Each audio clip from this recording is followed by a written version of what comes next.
भी कार्यकारी हाँ, अध्यक्ष है रविंद्र हाँ, राय जी। हाँ, और आपके जो सुदेश महतो जी हैं, हुँ, आजसू सुप्रीमो हैं, हुँ, जेएमएम के जो हेमंत सोरेन जी हैं, हुँ, इन तीनों नेताओं को अगर हुँ, आपको एक संदेश देना हो सामाजिक न्याय पर, हुँ, तो आप क्या देंगे? एक सवाल या मुद्दा ये भी है कि जातीय जनगणना हमारे जो भारत में होनी चाहिए, नहीं होनी चाहिए, कई तरह के लोग पक्ष रखते हैं। हुँ, आपके हिसाब से क्या है जातीय?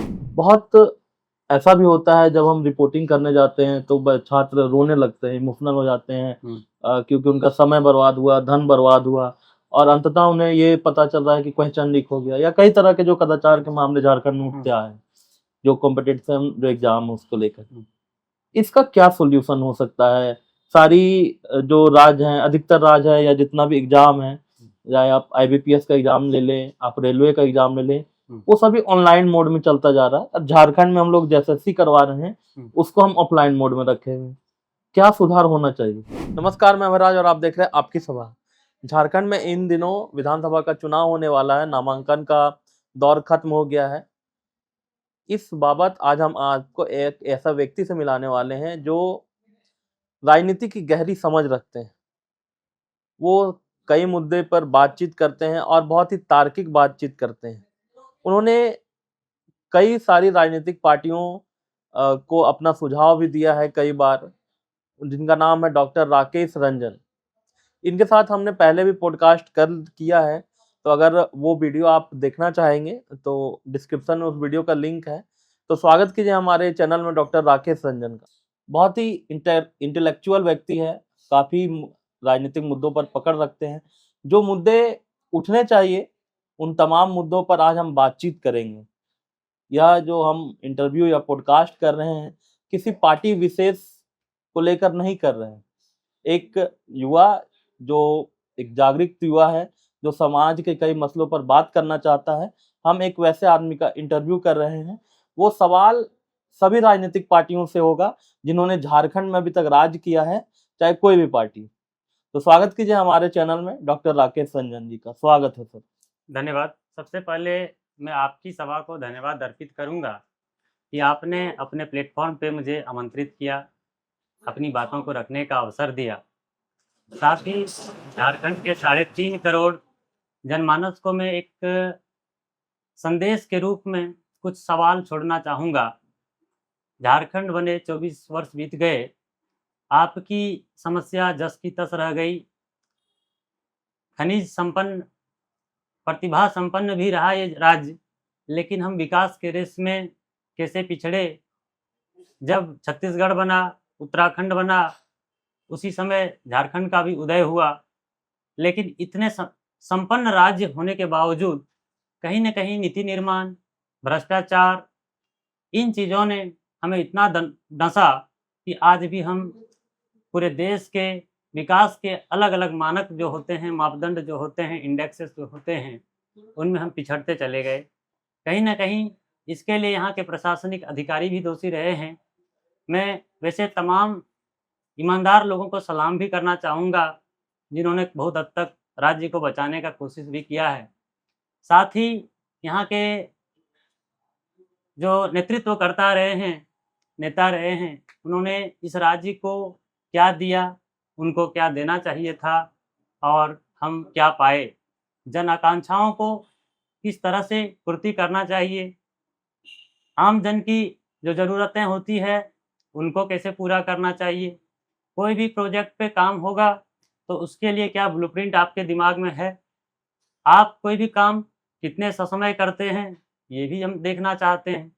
तो कहीं न कहीं बहुत सारे मुद्दे हैं, छात्र है, नौजवान है, किसान है, व्यापारी वर्ग है, समाज के अलग-अलग तबके के लोग हैं। वैसे मैं आज अपना चर्चा 5 सौ पर रखना चाहूँगा।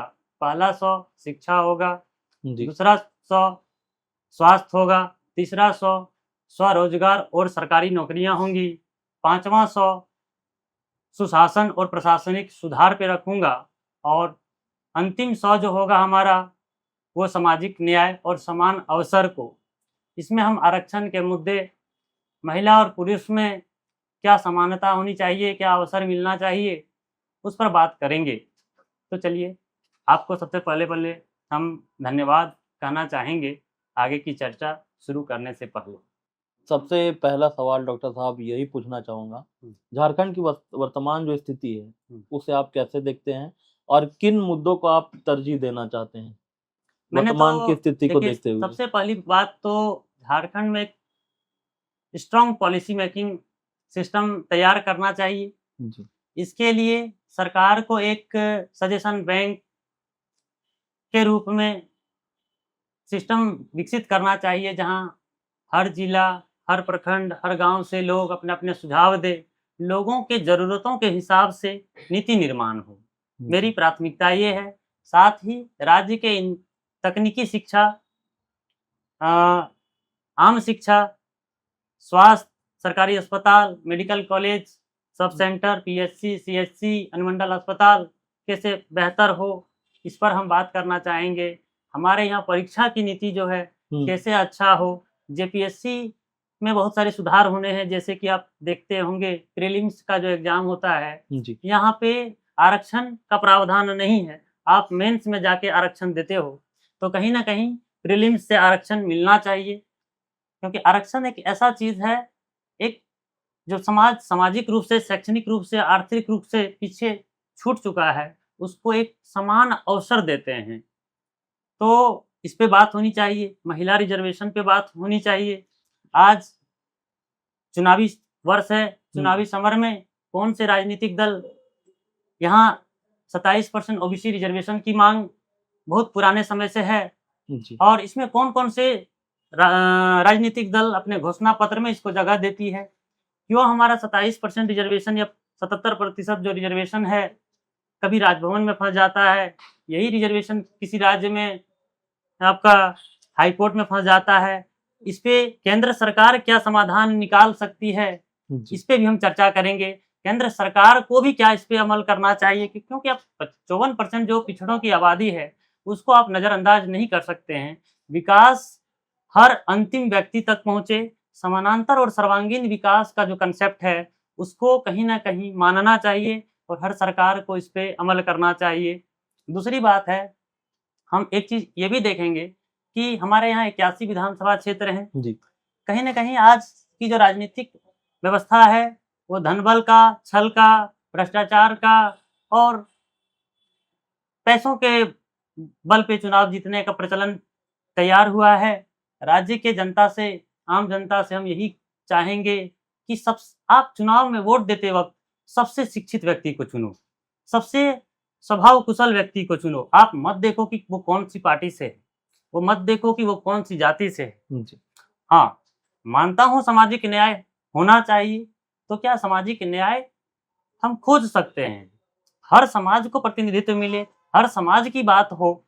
हाँ, एक चीज़ मैं ये भी देखता हूँ, हाल के वर्षों में कुछ लोगों को मैं जब अन्वेषण करता हूँ, ऑब्जर्वेशन करता हूँ, तो पाता हूँ ठेकेदारी में भी रिज़र्वेशन होना चाहिए, लोगों का ये मानना है। तो कहीं न कहीं 25 करोड़ तक के जो सरकारी ठेके हैं, जी। राज्य के जो एजेंसियाज़ हैं, जो काम होता है, वो यहाँ के जो स्थानीय लोग हैं। अब रहा बात स्थानीयता को आप डिफ़ाइन कैसे करेंगे? जी। तो अंतिम जो आपका सर्वे सेटलमेंट है, उनको आधार मान सकते हैं। कुछ लोग 50 साल, 60 साल से यहाँ नौकरी कर रहे हैं, वो यहाँ बस गए, उनको भी आपको अवसर देना है। तो आपको समायोजन तो सबको करना होगा, कहीं न कहीं। आप उद्योग को कैसे डेवलप कर सकते हैं, आप खेल नीति में कैसे सुधार करेंगे, आप कृषि नीति में कैसे सुधार करेंगे, one district one agriculture college का आप कंसेप्ट ला सकते हैं क्या? आप एक प्रखंड पर एक कोल्ड स्टोरेज बना सकते हैं क्या? तो कहीं न कहीं किसानों को भी मदद करना होगा, मजबूत करना होगा। आप प्रशासनिक सुधार पे क्या काम कर सकते हैं? जी। जैसे कि हमारे यहाँ हर वर्ष कितने लोग आईएएस बनते हैं, आईपीएस बनते हैं। हमारी बेटियाँ कितना प्रशासनिक सेवा में जा रही है, उनको हम कैसे आर्थिक सहायता कर सकते हैं? तो हम इन बिंदुओं पर बात करेंगे। कहीं न कहीं जब प्रशासनिक दक्षता बढ़ेगी, प्रशासनिक सेवा में जो लोग आए हैं, ईमानदार लोग आएँगे, जब निचले तबके के लोग जो जो दिक्कतों को जूझ कर, दिक्कतों में जी कर आए हैं, जब वो आपके लिए काम करेंगे, तो हमें लगता है कि जो डिलीवरी होगा वो बेहतर होगा और उसका प्रभाव सकारात्मकता से जब दिखेगा। जिस सामाजिक न्याय की आप बात कर रहे हुँ, हैं, हुँ। मुख्यतः यहाँ 3 पार्टियों ने राज किया है, हम्म बीजेपी हो, हम्म जेएमएम हो हम्म और साथ में आजसू भी रही है गठबंधन में। हम्म और ये मुख्यतः ये 3 पार्टी दिखती है, हम्म अभी जयराम की पार्टी उभर रही है। हम्म उन्होंने जब अभी सीएम पद उनके हम्म पार्टी से कोई नहीं रहा तो उस पे अभी हम डिले करते, बात नहीं करते। हम्म जो तीनों पार्टियों के प्रमुख हैं हम्म या जो आपके झारखंड से बीजेपी के जो अध्यक्ष हैं हम्म बाबूलाल मरांडी जी, अभी नहीं है, पहले थे। अभी कार्यकारी हाँ अध्यक्ष है रविंद्र हाँ राय जी, हाँ और आपके जो सुदेश महतो जी हैं, हम्म आजसू सुप्रीमो हैं, हम्म जेएमएम के जो हेमंत सोरेन जी हैं, हम्म इन तीनों नेताओं को अगर आपको एक संदेश देना हो सामाजिक न्याय पर, तो आप क्या देंगे? पहले तो देखिए, सामाजिक न्याय, हर परिवार में 2 तरह के लोग हैं, एक तो महिला, एक पुरुष। जी, कहीं ना कहीं आप गहन अध्ययन करेंगे, गहन चिंतन करेंगे, गहन मनन करेंगे, तो आप ये पाएंगे, चाहे वो कोई भी समाज हो, स्वर्ण हो, पिछड़ा हो, दलित हो, आदिवासी हो, मुस्लिम हो या कोई भी हो, महिलाओं को समान अवसर नहीं मिलता है। जी, तो क्या महिलाओं को शैक्षणिक उत्थान के लिए, उनके आर्थिक उत्थान के लिए समानता का अवसर नहीं मिलना चाहिए?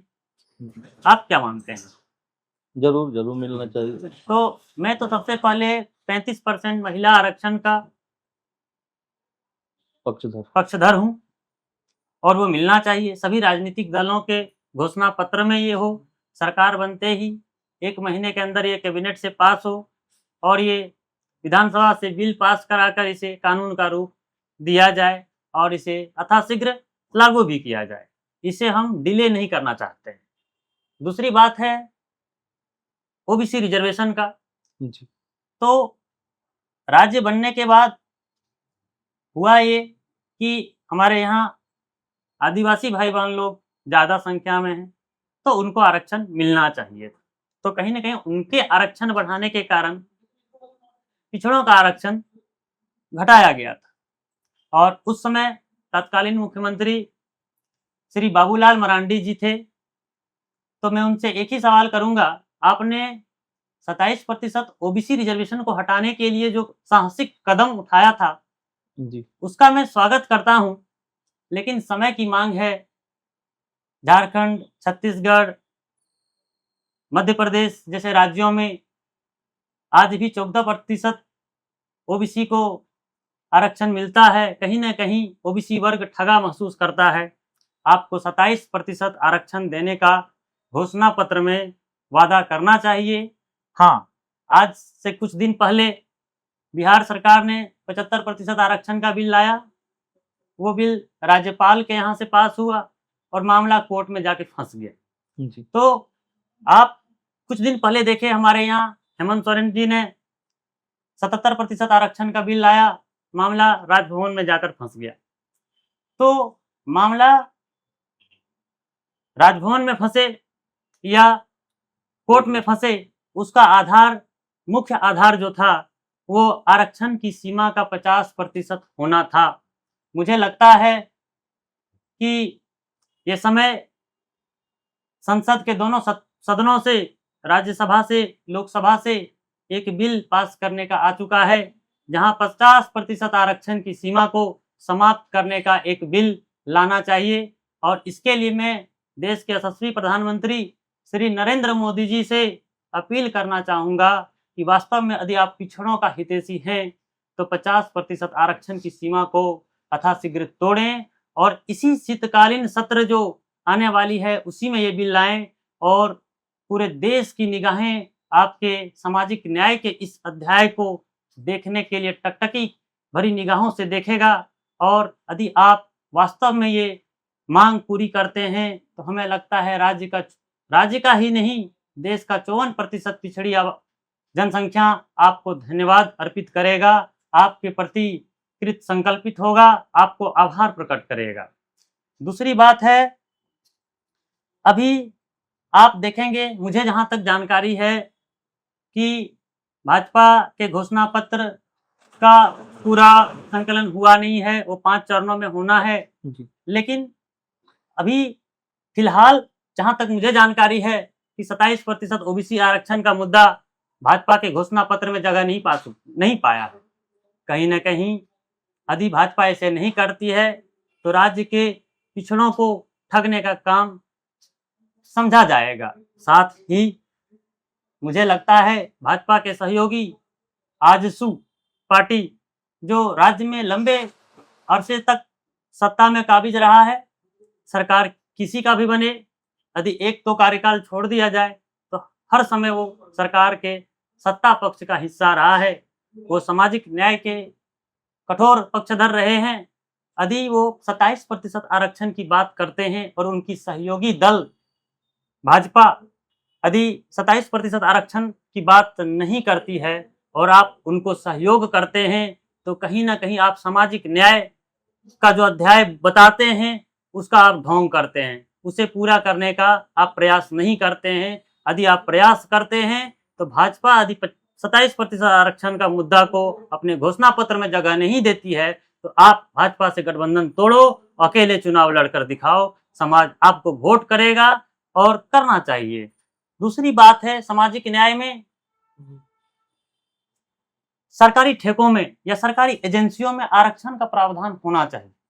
तो आज तक आप कोई रिसर्च कर लें, अपने जिलों में कर लें, कस्बों में कर लें, प्रखंड में कर लें, प्रमंडल में कर लें, तो जब आप पाएंगे कि 100 हम सरकारी ठेकेदार खोजते हैं जी। तो वो कितने स्वर्ण वर्ग से हैं, कितने ओबीसी वर्ग से हैं, कितने एसटी वर्ग से हैं, कितने एसटी वर्ग से हैं। तो हमें लगता है कि समान अवसर यहाँ भी देना चाहिए और ये बहुत जरूरी मांग भी है और ये समय का मांग है। तो मैं सभी गठबंधन, सभी राजनीतिक दलों से मांग रखना चाहूँगा कि आपको वास्तव में पिछड़ों का, दलितों का, आदिवासियों का चिंता है तो आप इनके हक अधिकार के लिए कम से कम 10 से 25 करोड़ के सरकारी ठेकों में आरक्षण का प्रावधान भी करो ताकि समाज का हर वर्ग सशक्त हो सके, सामाजिक न्याय का अध्याय मजबूत हो सके और आपसे सीखकर दूसरे राज्य भी इससे सीख ले, प्रेरणा ले और आगे बढ़े। समाज का 100% भाग जब समानांतर और पैरेलल ग्रोथ करेगा तो तभी देश का सर्वांगीण विकास होगा, तभी राज्य का सर्वांगीण विकास होगा। एक सवाल या मुद्दा ये भी है कि जातीय जनगणना हमारे जो भारत में होनी चाहिए, नहीं होनी चाहिए, कई तरह के लोग पक्ष रखते हैं। आपके हिसाब से क्या है जातीय जनगणना? मुझे लगता है एक शब्द प्रधानमंत्री जी बोलते हैं, अंत्योदय। अंत्योदय का मतलब होता है समाज के अंतिम पंक्ति में बैठे अंतिम व्यक्ति का विकास, मतलब उनका उदय करना। जी। तो आप राजनीतिक क्षेत्र हो, प्रशासनिक क्षेत्र हो, न्यायिक क्षेत्र हो, आर्थिक क्षेत्र हो, शैक्षणिक क्षेत्र हो, यदि उसका अध्ययन करेंगे, उसका रिसर्च करेंगे, अनुसंधान करने पर पाएंगे कि कहीं ना कहीं कोई वर्ग, कोई जाति पीछे छूट चुका है, पीछे रह गया है, उसे आपको अवसर देना चाहिए। आप समान अवसर दोगे नहीं तो क्या वो आगे बढ़ पाएगा? क्या नहीं बढ़ पाएगा। दूसरी बात है, जो दूसरे का हक अधिकार खा रहा है, मान लीजिए मुझे 10 रुपया मिलना चाहिए था, आपको 10 रुपया मिलना चाहिए था किसी काम के लिए, लेकिन यदि आपको 15 रुपया मिल रहा है, मुझे 5 रुपया मिल रहा है, तो आप आसानी से वो 5 रुपया मुझे लौटाओगे क्या? कुछ तो प्रावधान होना होगा, रखना होगा कि नहीं भैया आपका काम 10 रुपये के लायक है, मेरा काम 10 रुपये के लायक है, तब आप 5 रुपया मुझे लौटाओगे 15 में से, नहीं तो नहीं लौटाओगे।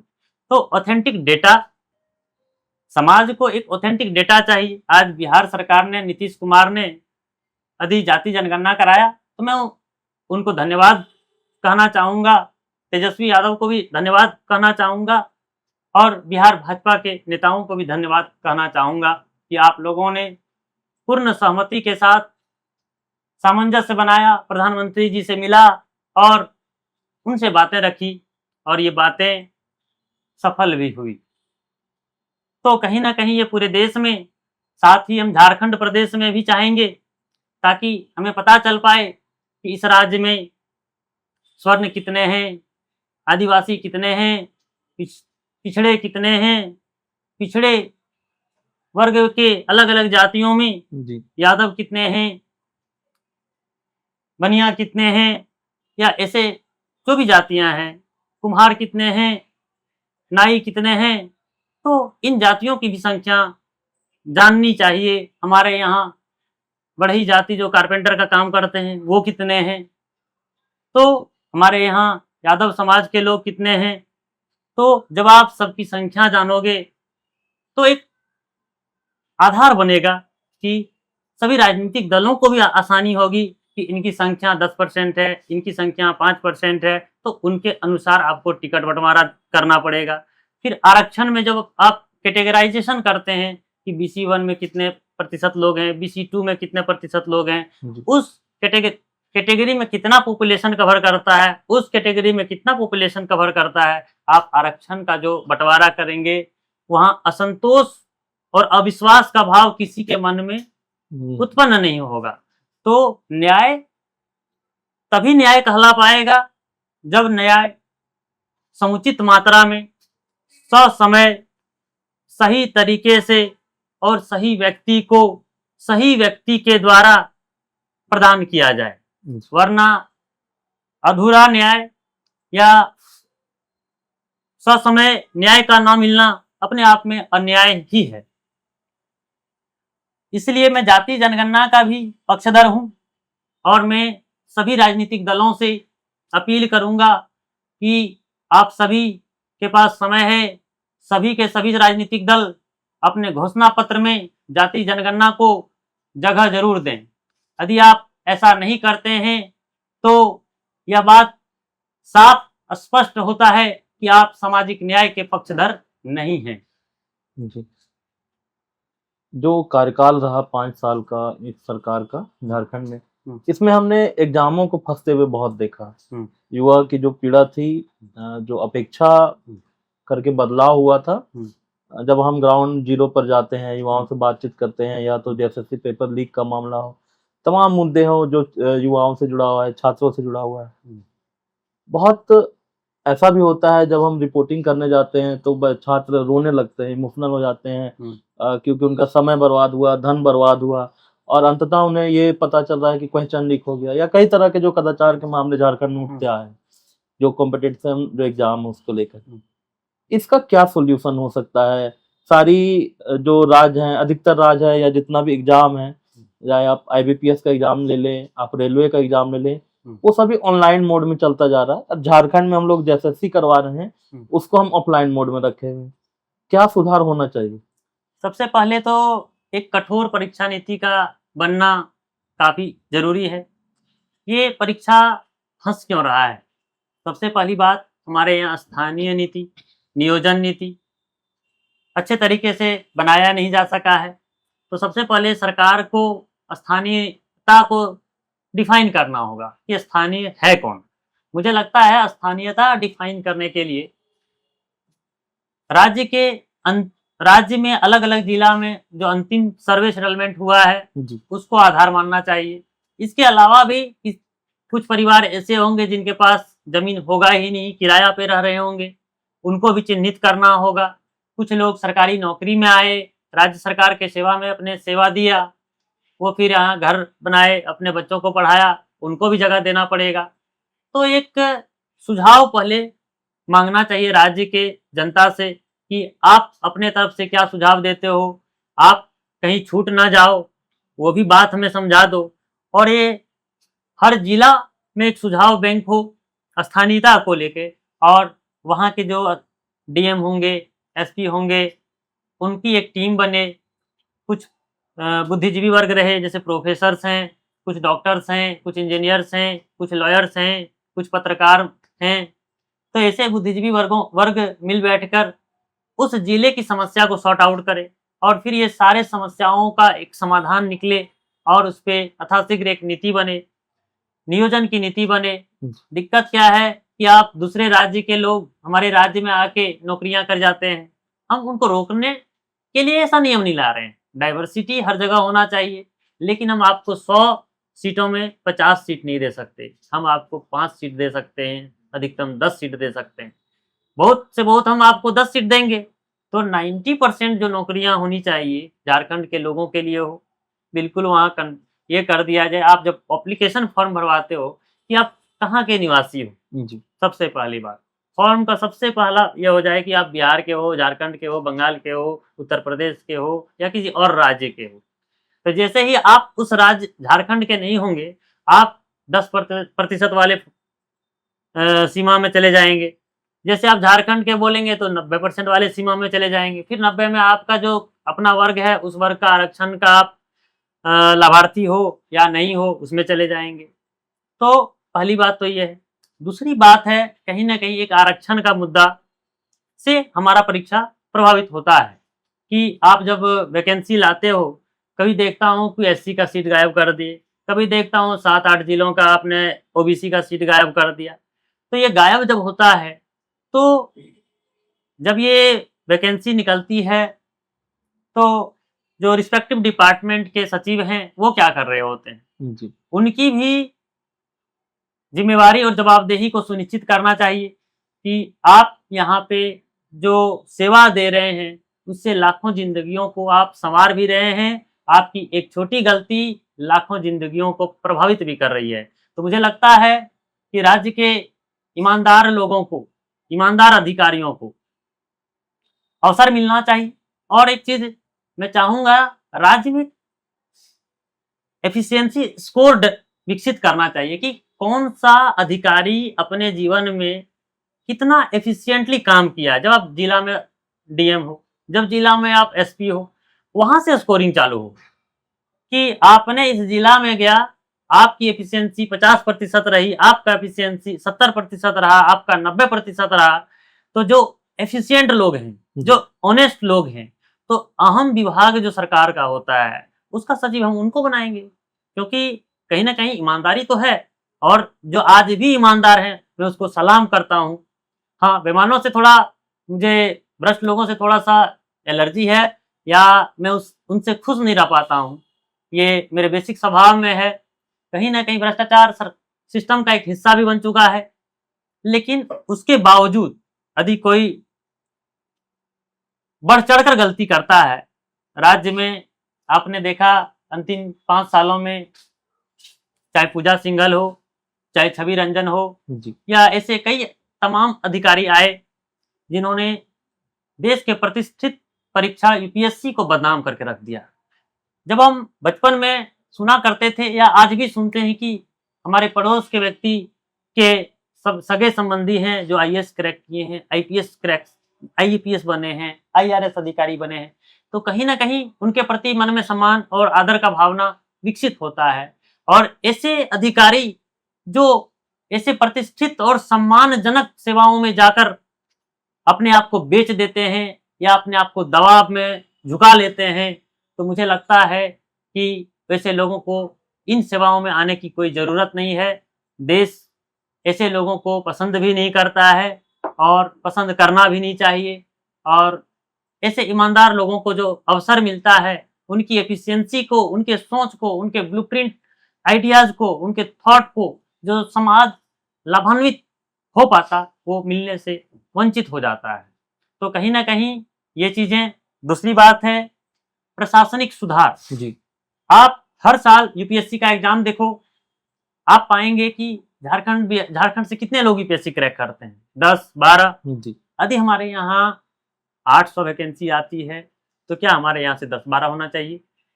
कहीं ना कहीं चिंतन का विषय है। जी बिल्कुल। तो कहीं ना कहीं टॉप ब्रेन्स कौन कौन से हैं जो टेक्निकल कॉलेजेस में लोग हैं, तो मैं उनको थोड़ा सा बेहतर मानता हूँ कि एक्सपोजर उनका जो होता है बढ़ जाता है। अब मेडिकल साइंस के स्टूडेंट हैं, आप उनको एक फ्री हैंड दो कि भैया आप प्रीलिम में पीजी करने के बाद बॉन्ड में फंस जाते हो, सर्विस बॉन्ड में 50 लाख 60 लाख का आपके बॉन्ड है, लेकिन आप यूपीएससी निकालोगे तो आप सरकार आपकी सारी बॉन्ड राशि को खत्म कर देगी, आप जा सकते हो। तो आपको एक अच्छा अधिकारी मिल सकता है यदि ऐसा। दूसरी बात है कि आप महिलाओं को यूपीएससी का परीक्षा कैसे क्रैक कर पाए, आर्थिक संपन्नता दें कि प्रीलिम्स यदि बेटियां निकालेगी तो उनको हम 1 लाख का आर्थिक सहायता देंगे, वैसे लाओ उस तरह से। दूसरी बात है झारखंड का जेपीएससी में जो प्रीलिम्स फंसता है, पीटी में आरक्षण होना चाहिए, सरकार को इस पर कठोर फैसला करना चाहिए, यथाशीघ्र फैसला लेना चाहिए। और जो भी परीक्षा पेपर लीक होता है जी। उसमें जो भी दोषी पाए जाते हैं, चाहे वो अधिकारी हो, कर्मचारी हो, चाहे कोई एजेंसी हो, उनको कठोर से कठोर सजा देने का प्रावधान होना चाहिए।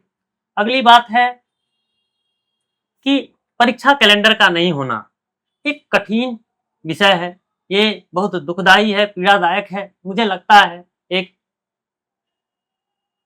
अच्छा परीक्षा कैलेंडर बनना चाहिए और उसमें परीक्षा होना चाहिए।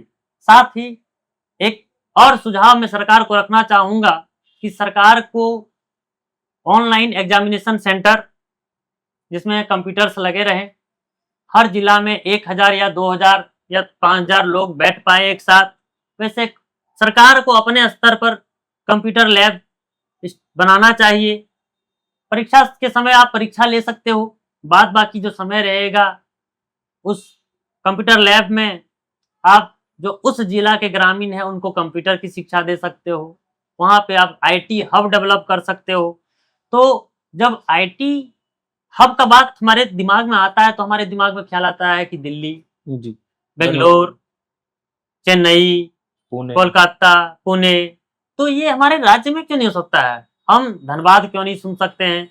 हम रांची क्यों नहीं सुन सकते हैं? हम जमशेदपुर क्यों नहीं सुन सकते हैं? तो ऐसे होना चाहिए। तो ये परीक्षा पर मेरी बातें हैं। जी। तो आज हमारे साथ थे डॉक्टर राकेश रंजन। कई मुद्दों पर उन्होंने बहुत ही मुखरता से बातचीत की।